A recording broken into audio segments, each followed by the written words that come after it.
जय हिंद। पॉलिटी में आप अक्सर सुनते होंगे कि आईपीसी की धारा, सीआरपीसी की धारा क्या होती है। आप सुने होंगे धारा और अनुच्छेद में क्या अंतर होता है, जज और मजिस्ट्रेट क्या होते हैं साहब। अभी एक बात चल रही है कि समान सिविल संहिता, हिंदू मुस्लिम के लिए एक सेम कानून, इस सब के बारे में हम समझते हैं। देखिए, सबसे पहले आता है संविधान। हमारा संविधान, इंडियन जो कॉन्स्टिट्यूशन है, इसे कंप्लीटली लागू किया गया था 26 जनवरी 1950 को। इसलिए 26 जनवरी को गणतंत्र दिवस, रिपब्लिक डे के रूप में मनाते हैं। उस दिन हम रिपब्लिक हो गए। रिपब्लिक का मतलब होता है जो राष्ट्र का प्रमुख है, जैसे हमारे राष्ट्रपति हैं, उनका कभी भी चुनाव होगा वो वंशानुगत नहीं आ सकते हैं। तो जब किसी राष्ट्र के प्रमुख का चुनाव हो, वह वंशानुगत ना हो, तो उसे हम रिपब्लिक कहते हैं, गणतंत्र के नाम से जानते हैं। तो हम लोग गणतंत्र में आते हैं। ये जो हमारा संविधान है, इसमें हर चीज़ें नहीं लिखी गई है, इसमें मेन चीज़ें लिखी गई हैं। लिखी गई है कि देश कैसे चलेगा, मतलब केंद्र सरकार कैसे शासन करेगी, कहाँ कहाँ उसके अधिकार होंगे, राज्य कैसे चलेगा, कौन सी ऐसी चीज़ है जिसमें सेंट्रल गवर्नमेंट काम करे। जैसे देखिए, रेलवे सेंट्रल गवर्नमेंट के पास है, जबकि रेलवे में राज्य सरकार कुछ नहीं कर सकती है, पोस्ट ऑफिस में नहीं कर सकती है, बैंक में कुछ नहीं कर सकती है। जो बैंक आपको चेन्नई में मिलेगा, वो बैंक आपको यूपी में भी मिल सकता है, बिहार में भी। सबके नियम कानून एक जैसे रहेंगे। तो वो इसी संविधान में लिखे गए हैं। ये इसमें सरकार कैसे चलाएगी, कैसे राष्ट्रपति शपथ लेंगे, प्रधानमंत्री लेंगे, किसकी कितनी शक्ति होंगी, एक सामान्य विधायक या सांसद की कितनी शक्ति होगी, ये सारी चीज़ों की चर्चा इसी संविधान में किया गया। इसमें नागरिकता की भी चर्चा है कि कौन हमारे यहाँ का नागरिक है, और नागरिक होने के नाते उसे कौन कौन से अधिकार हैं, कौन है जो रह सकता है लेकिन नागरिक नहीं है, हमारे कौन से अधिकार हैं, कब वो अधिकार छीने जा सकते हैं, इसमें नया कानून कैसे बनाया जा सकता है, वर्तमान कानून को कैसे हटाए जा सकते हैं, यानी इसमें संशोधन कैसे किया जा सकता है। ये सारी की सारी चर्चाएं इसी संविधान में है। कोई भी कानून आप हिंदुस्तान में बना सकते हैं, लेकिन उस कानून का जो आधार रखा जाता है, उसमें आप ऐसा नहीं बना सकते जो इसमें मना किया है आप वो बना देंगे। जैसे इसमें कहा गया है कि हर व्यक्ति का अधिकार है वो वोट डाल सकता है। अब आप ऐसा नहीं कर सकते कि उसके जाति धर्म के आधार पर उसका वोटर लिस्ट से नाम हटा दीजिए। पता चला किसी एक धर्म का नाम हटा दीजिए कि ये धर्म के लोग वोट नहीं देंगे, तो संविधान कहता है कि नहीं भैया, आप धर्म के नाम पर नहीं हटा सकते। तो ऐसा संसद कहीं कानून नहीं बना सकती। जब इस संविधान को बनाया जा रहा था, तो इसको कोशिश ऐसा किया गया कि जब भी हमें संविधान की जरूरत पड़े, कुछ चीजों पे फंसे, तो हमें फटाक से वो चीज मिल जाए। तो अगर इस संविधान को कहानी की तरह लिख देते तो पता ही नहीं चलता किस पेज पर कौन सा चीज लिखा गया है। तो इसको पॉइंट टू पॉइंट लिख दिया गया है, ताकि खोजने में आसानी रहेगी। जैसे कैसे आप किसी चीज को खोजते हैं किताब में, तो पेज नंबर के हिसाब से खोज देते हैं। तो आप भी अगर नोट्स बनाते होंगे तो तीर दे के नोट्स बनाते होंगे। उसी तरह इस संविधान में जो पॉइंट दिए गए हैं, उस पॉइंट को आर्टिकल्स कहते हैं। हिंदी में इसको हम अनुच्छेद कहते हैं। इसमें अभी वर्तमान में 395 अनुच्छेद है। इसको ABC करके एक्सटेंड किया जा सकता है, बट ये 395 से नंबरिंग नहीं ले जाएंगे, 395 ही रहने देंगे, ABC जोड़ेंगे वहां पे। तो इसमें अनुच्छेद होते हैं, इसमें धारा का प्रयोग नहीं किया जाता है। अनुच्छेद क्या होता है? पॉइंट होते हैं। जैसे हम कहेंगे कि भैया आप बताइए राष्ट्रपति किस में है, तो अनुच्छेद 52। तो हम खोलेंगे तो आराम से, मान लीजिए हमने कोई पेज खोला तो वहां पे लिखा हुआ अनुच्छेद 35, तो हम आराम से समझ जाएंगे तो 35 है। राष्ट्रपति की चर्चा करेंगे 52 में, तो और घसका के चले जाएंगे। तो ये अनुच्छेद एक पॉइंट है जो हमें इस बात की सहूलियत करने देता है कि कौन सी चीजें कहाँ है। जैसे हम लोग, इसमें तो थोड़ा सा धुंधला दिख रहा होगा, जैसे मान लीजिए कि भारत राज्यों का संघ है, हम किसी दूसरे राज्य को भारत में मिला सकते हैं कि नहीं, तो ये अनुच्छेद 2 में लिखा है। जैसे सिक्किम को भारत में मिला लिया गया 16 मई 1975, उससे पहले सिक्किम भारत का नहीं था, वो एक स्वतंत्र देश था। और अनुच्छेद 3 में लिखा है कि वर्तमान राज्यों को तोड़ सकते हैं, आंध्र प्रदेश से तेलंगाना अलग हो गया, बिहार से झारखंड, ऐसे। तो ये अनुच्छेद में लिखे गए। वैसे ही संसद कहाँ है, तो 79 में संसद की चर्चा है। तो आप जब इस किताब को खोलिएगा और इत्तेफाक से मान लीजिए आपने 40 नंबर अनुच्छेद खोल दिया, तो आपको लगेगा ना, नहीं हमको संसद के बारे में पढ़ना है, वो 79 में, तो आप आराम से पहुंच सकते हैं वहां पर। तो ये सहूलियत देने के लिए अनुच्छेद यानी आर्टिकल्स बना दिए गए। अगर कहानी की तरह लिख देता तो आपको पढ़ना पड़ता, अरे भाई साहब कहाँ का संसद निकल तो नहीं गया, समझ में आ गया। विकिपीडिया की तरह इसे बना देता सीधे, तो खोजते रहो, जो घसका के बोर होकर छोड़ देते। लेकिन आप ही बताइए, हिंदुस्तान में तो बहुत सारे ऐसे मामले हैं जो इस संविधान में लिख ही नहीं जा सकते हैं। तो इसीलिए इस संविधान में है कि आप अलग से कानून बना सकते हैं, लेकिन ऐसा नहीं बना दीजिएगा कि इससे उल्टा हो जाए। तो हम लोग क्रिमिनल कानून अलग से बनाए हैं और सिविल कानून भी बहुत अलग से बनाए हैं। बात करते हैं सिविल कानून की। सिविल कानून उसे कहते हैं जिसमें मारपीट, गुंडागर्दी, डकैती, रेप, धमकी, ये सब चीजें नहीं रहती है। पैसे से रिलेटेड चीजों को हम सिविल मामला कहते हैं। किसी का मकान में घुस गए, खाली नहीं कर रहे हैं, खेत जोत लिए हैं, ये सब चीजें होती हैं। शादी ब्याह वाला मैटर, ये सब सिविल के अंतर्गत में आता है, न कि ये क्रिमिनल ऑफेंस में आते हैं सब। तो इसमें आपको एक सिविल लॉ बनाए जाते हैं। ये भी एक मोटी सी किताब है। इस किताब में ऐसी बातें नहीं लिखेंगे जो हमारा मेन किताब संविधान के उल्टा हो। तो ये सिविल कानून कानून है। इसके अलावा और भी कानून होता है, प्रॉपर्टी कानून, कि कौन सी प्रॉपर्टी किसकी होगी। जैसे होता है ना कि अगर हमने कोई ज़मीन खरीदा है तो मेरी इच्छा पे डिपेंड करता है कि हम अपने बच्चों को वो ज़मीन देंगे कि नहीं। मान लीजिए मेरे 2 बच्चे हैं तो हम चाहेंगे कि एक को सब दे दें, चाहेंगे तो कोनों को नहीं देंगे, किसी अनाथ आश्रम को हम दे देंगे। लेकिन अगर हमें कोई पेरेंटल प्रॉपर्टी मिली है, यानी जो प्रॉपर्टी हमको हमारे पिताजी या दादाजी से मिली है हमको प्रॉपर्टी, तो उसमें मेरे बच्चों का बराबर अधिकार हो जाएगा। तो इस तरह की जो नियम हो जाते हैं उसे हम लोग प्रॉपर्टी नियम में रखेंगे। ये भी एक अलग किताब है, लेकिन ये भी सिविल का मामला है, मारपीट का तो है नहीं। यहाँ पर लॉ ऑफ कॉन्ट्रैक्ट भी होता है। कॉन्ट्रैक्ट जैसे मान लीजिए साइन कर दिए कि हम आपके यहाँ हम 2 साल काम करेंगे, 1 के महीना में भाग रहे हैं, तो कॉन्ट्रैक्ट जिसे हम लोग एग्रीमेंट करते हैं, मकान मालिक हर जगह कॉन्ट्रैक्ट होते हैं। तो कॉन्ट्रैक्ट टूटेंगे तो मान लीजिए तोड़ दिया तो अब क्या सजा दीजिएगा। तो इस पर नियम है कि अगर मान लीजिए कि 1 लाख की कॉन्ट्रैक्ट तोड़े तो कितना फाइन लगेगा। तो वो इस कॉन्ट्रैक्ट में, ये भी एक किताब है। जिस तरह से हमारा संविधान एक किताब है, वैसे ये सारी किताबें हैं सब। लेकिन इन सारी किताबों को इस ध्यान से रखा गया है कि इसमें ऐसी बातें ना लिख दे जो हमारा मेन किताब संविधान है उसके उल्टा हो जाए। अब जो सबसे कंट्रोवर्शियल किताब दिखती है वो लॉर्ड कॉर्नवालिस के समय से ही चलती आ रही है। जब हम गुलाम थे तब Hindu personal law and Muslim personal law, जिसे Hindu code and Muslim code कहते हैं। अब मुसलमानों के लिए कुछ पर्सनल लॉ है जो केवल मुसलमानों पे लागू होते हैं, हिंदुओं के लिए भी पर्सनल लॉ है जो केवल हिंदू पे लागू होते हैं। जैसे स्पेशली हम अगर 2-3 चीज़ों की बात करें तो यहाँ पर तलाक काफ़ी सिंपल है। मुसलमानों में तलाक तलाक तलाक, जिसका बहुत मिसयूज होने लगा, ससुरा व्हाट्सएप पे लिख के भेज दो तलाक यहाँ पर। जबकि हिंदुओं में भी तलाक है, लेकिन आप देखेंगे बहुत कॉम्प्लिकेटेड है, कोर्ट में जाना पड़ेगा, ये जाना पड़ेगा। तो अभी जो वर्तमान बातें चल रही है कि ये हिंदू पर्सनल लॉ हटा के मुस्लिम और हिंदू के लॉ हटाकर एक देश का एक कानून रहना चाहिए, और इसका कुछ लोग विरोध भी कर रहे हैं। तो देखिए उसमें क्या है कि ख़त्म नहीं किया जाएगा, एक कॉमन नियम बना दिया जाएगा कि जैसे मुसलमान में तलाक लेना काफ़ी सिंपल है, हिंदू में काफ़ी टफ है। तो अभी जो कोड बनेगा उसमें क्या है, तलाक खत्म नहीं होगा। क्यों खत्म नहीं होगा कि दुनिया में कुछ ऐसे भी लड़के हैं जिनके साथ कितनी भी शरीफ लड़की है जिंदगी नहीं बिता सकती, इतना खच्चर है सब। और कुछ ऐसी खचरी लड़कियां भी हैं जिनके साथ शरीफ से शरीफ लड़का नहीं जिंदगी बिता सकता है।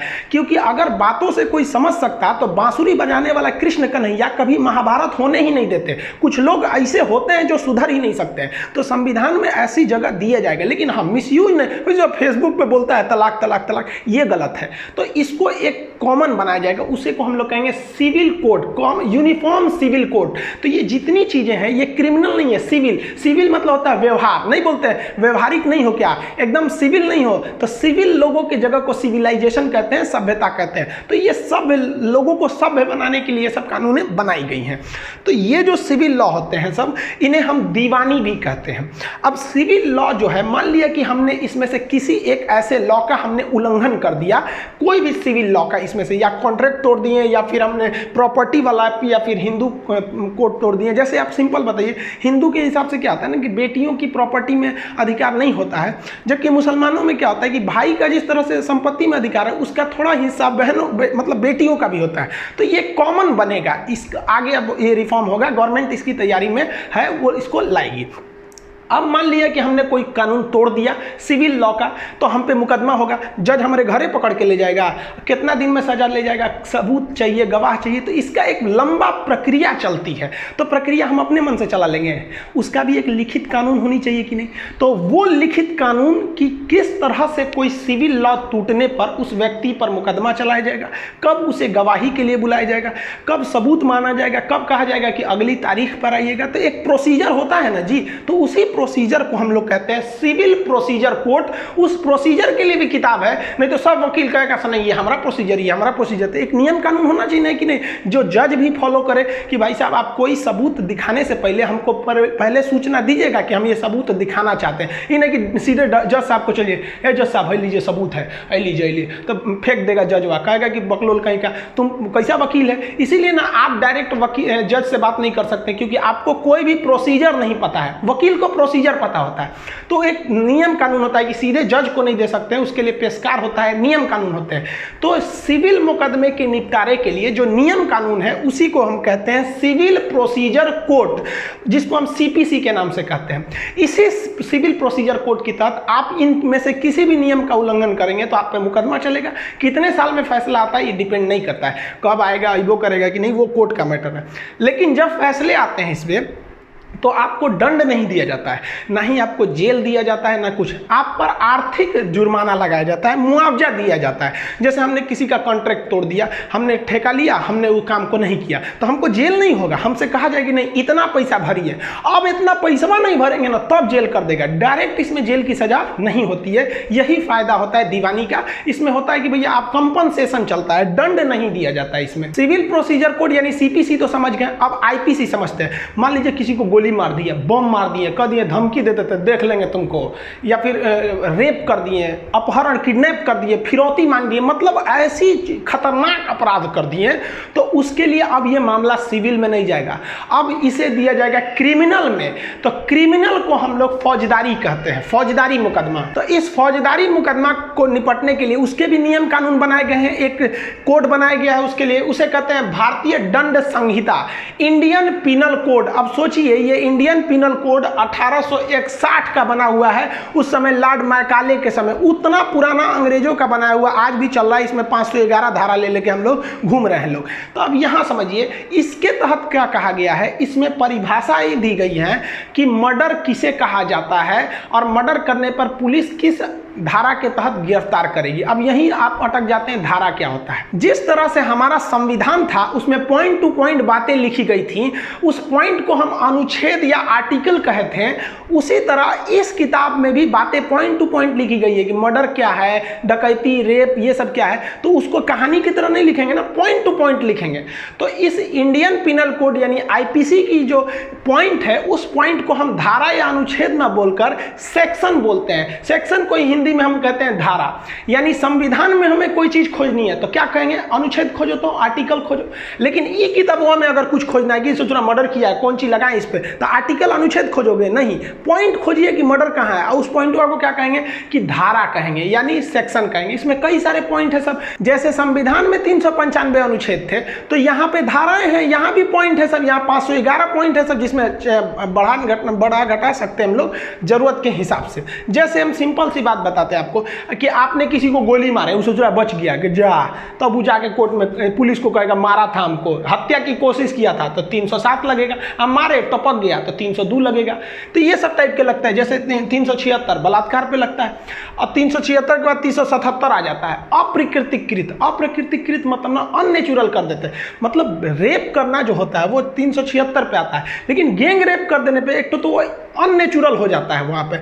तो ये सब चीज़ें आती हैं, ये हम जब पढ़ाएंगे ना तो उसमें आपको ये सब चीज़ें बताएंगे। ये यूपी पुलिस वाला जो दरोगा वाले हैं लोग, उसमें ये सब क्वेश्चन सीधे पूछता है यूपी दरोगा वाले लोग यहाँ पर।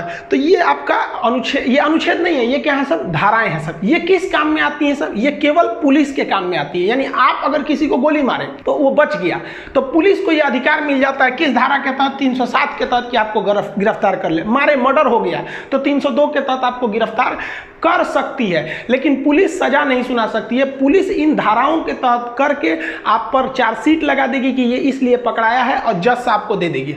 अब कोर्ट में प्रक्रिया शुरू होगी, अब आगे की प्रक्रिया कोर्ट में हो जाती है। इसको हम लोग क्या कहते हैं, धारा। उर्दू में इसे हम लोग क्या कहते हैं, ताजीराते हिंद। जैसे भारतीय दंड संहिता को क्या कहें, ताजीराते हिंद। मूवी में सुनते होंगे ना, ताजीराते हिंद दफा 302। दफा मतलब ये, धारा कोई क्या कहते हैं, दफा। तो ताजीराते हिंद दफा 302 के तहत आपको मुलजिम करार दिया जाता है। तो मुलजिम करार दिया, अब आपको सजा सुनाएगा कि कितने साल की आपको सजा सुनाई जाती है। तो आईपीसी केवल आपके अपराध की परिभाषा है, और वो पुलिस को यह अधिकार दे देता है कि इस आईपीसी यानी इस धारा के तहत आप गिरफ्तार के लिए। संहिता का मतलब होता है नियम कानून। दंड के लिए क्या नियम कानून है, दंड संहिता। चुनाव का क्या नियम कानून है, आचार संहिता। शादी ब्याह का क्या नियम है, वो सिविल संहिता। ये आप लोग सुनते होंगे ना, संहिता वगैरह। मान लिया कि मर्डर कर दिए तो आईपीसी की धारा में मर्डर की परिभाषा है, और आपको 302 धारा के तहत पुलिस गिरफ्तार कर लेगी। अब आपको कोर्ट में प्रस्तुत कर दिया जाएगा यहाँ पर। अब उसमें भी नियम कानून है, पुलिस रिमांड पर भेजें कि जुडिशियल रिमांड पर भेजें, सबूत कब आएगा, गवाह कब आएगा, जो पहले से लंबित मुकदमे है वो कहाँ जाएगा। पुलिस अरेस्ट की है किसी को तो पुलिस 24 घंटा से ज़्यादा थोड़ी रख सकती है, वो जेल में देगी। जेल एक अलग डिपार्टमेंट है, ये पुलिस को जेल पुलिस से कोई लेना देना नहीं है। वहाँ जेल में जाएंगे तो खाना कौन चीज खाएगा भाई, खाना पीना खिलाइएगा ना, मरीजवा मर जाएगा वहाँ पे। तो कोर्ट ससुरा जो क्रिमिनल को लेके आती है, वो क्रिमिनल के लिए भी एगो अलग प्रोसीजर अपनाना पड़ता है कि कब ये सबूत देगा, कब इसको गीता या कुरान पे कसम खिलवाएंगे, कब इसको भेजेंगे, कब इससे पूछेंगे। तो एक प्रोसीजर है ना जी। 4-5 साल मुकदमा चलता है, तो बहुत कम बोले 4-5 साल मुकदमा, 30-30 साल मुकदमा चलता है। तो मुकदमा जो जैसे हम लोग ने सिविल मुकदमे के लिए सिविल प्रोसीजर कोड अपनाए थे, उसी तरह क्रिमिनल मामले के लिए क्रिमिनल प्रोसीजर कोड अपनाएंगे, जिसे हम लोग कहेंगे CRPC। उसको हम समझे, CRPC जो होता है वो कोर्ट के काम में आता है, प्रोसीजर जो भी होते हैं वो कोर्ट के काम में आते हैं। ऐसे आपने सुना होगा मूवी में, हम तो रियल में देखे हुए हैं। देखिए ये दूसरे का फोटो नहीं है, मेरा ही है। स्टूडेंट्स की लड़ाई के लिए ना हम लोग बहुत बार जेल गए। देखिए पहले क्या था कि आदमी ऑफलाइन पढ़ाता था, तो बिहार भर के लड़के जानते थे लोग यहाँ पे। अभी क्या है कि लॉकडाउन की वजह से आपको मजबूरी में यूट्यूब पे आना पड़ गया। हम लोग तो लॉकडाउन नहीं रहता तो कभी हम यूट्यूब पे भी नहीं आते, तभी तो पूरा इंडिया के लड़के जान गए। और इंडिया के लड़के जान गए तो हम लोग कोई पूरी इंडिया की समस्या समझ गए कि भाई साहब जो समस्या बिहार यूपी के स्टूडेंट के लिए ना, पूरी इंडिया के लिए है। तो अब तो हमको लगता है भाई पूरा इंडिया वालों के लिए लड़ना पड़ेगा। अब देखते हैं कितनी बार जेल जाना पड़ेगा। कई बार तो जज पहचान गए थे, सोचिए तो कि बार बार चला आता है यहाँ पे। तो हम लोग कोई बहुत भयंकर मर्डर तदर के केस में नहीं गए, स्टूडेंट के मांग के लिए चले गए। अब सरकार बातें नहीं सुनती है। नीतीश कुमार को देखिए, कोरोना की वजह से कह रहे हैं कि नहीं ग्रेजुएशन सर्टिफिकेट लाइए पूरा पास का 3 साल का, तब हम दरोगा का फॉर्म भरने देंगे। गलती बात है ना। अब हम यही ऑफलाइन में रहते तो उखाड़ देते, पटना में पूरा बवाल करते, नीतीश कुमार उठा के भेज देते जेल में। फिर हमारे ऊपर लगता क्रिमिनल प्रोसीजर कोर्ट, क्रिमिनल है सचुरा, पूरा भयानक भीड़ उठा के लाया है कि क्यों आपने ग्रेजुएशन मांगा। कोरोना की वजह से सबका ग्रेजुएशन अटका हुआ है। ऑफलाइन रहते तो अभी तक जेल में हम चल गए रहते। तो ये सब प्रोसीजर, इसको हम आपको अच्छे से समझा देते हैं क्योंकि हम सब फेस किए हुए हैं ये सब चीज़ को, और अभी फिर करने वाले हैं। क्योंकि भाई पूरा इंडिया के लिए जब मुद्दा उठाएंगे तो फिर तो जाना ही पड़ेगा जेल में। तो कैदियों के लिए जजों के ऊपर भी एक प्रोसीजर होता है जिसे हम लोग कहते हैं क्रिमिनल प्रोसीजर कोड। क्रिमिनल को शॉर्टकट में CRP मतलब प्रोसीजर, C से code, criminal procedure code CRPC होती है। इसमें भी अनुच्छेद नहीं प्रयोग किया जाएगा, इसमें भी धारा या सेक्शन किया जाएगा। अब मान लीजिए कोई आदमी जेल में है, अब दरोगा आके कहेगा कि जज साहब हम इसको पुलिस रिमांड पे लेना चाहते हैं, तो जज झाड़ देगा चट्टा कहीं का, जब अरेस्ट किया था तब क्यों नहीं पूछा था इससे पूछताछ करने के लिए। अब हम इसको न्यायालय के अंडर में आ गया, अब ये जुडिशियल रिमांड पर है, न्यायिक रिमांड पर है, अब तुम नहीं ले जा सकते हो, अब इसको जेल में रहने दीजिए। जेल में कोई नहीं पीटता है, जेल तो एकदम आराम की जिंदगी होती है। जेल में क्या, अब हम आपको पूरा बताएंगे जेल में कैसे खाना मिलता है, कितना टाइम पे मिलता है, कितने पैसे मिलते हैं, A to Z बताएंगे एकदम बढ़िया से, आप टेंशन नहीं लीजिए। जेल में तो कोई दिक्कत नहीं है। सचुरा कभी कभी इस क्रिमिनल प्रोसीजर कोड में यह भी बात है कि पुलिस जो है अगर इन्वेस्टिगेशन में आपको पूछताछ के लिए मांगना चाहती है तो कोर्ट से कहेगी कि जज साहब जो कैदियां आपके पास है ना, आप जो जेल में भेजे हैं न्यायिक हिरासत में, उसको जेल से मंगाकर पुलिस रिमांड पे भेज दीजिए।